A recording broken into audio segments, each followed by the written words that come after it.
En renvoyant Rupert von Legart, le vieux bonhomme que je suis a brusquement revu le jeune Max et ses tortionnaires.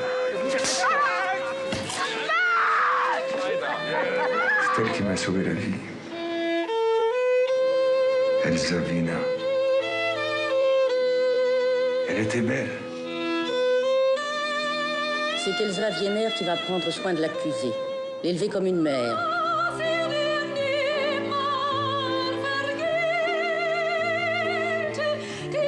Vous êtes une putain, Elsa. Une putain avec un sport. Tiens, c'est pour ton juif, salope. Tu l'emporteras pas au paradis. Je l'ai joué sur mon violon d'enfant. Les yeux embués de Romy Schneider. Bonjour Jean-Baptiste. Bonjour Marion, bonjour à tous. La Passante du Sans Souci. Donc le film ressort en version restaurée. C'était donc le dernier film avec Romy Schneider. Donc il sort un mois tout juste avant sa mort à l'âge de 43 ans.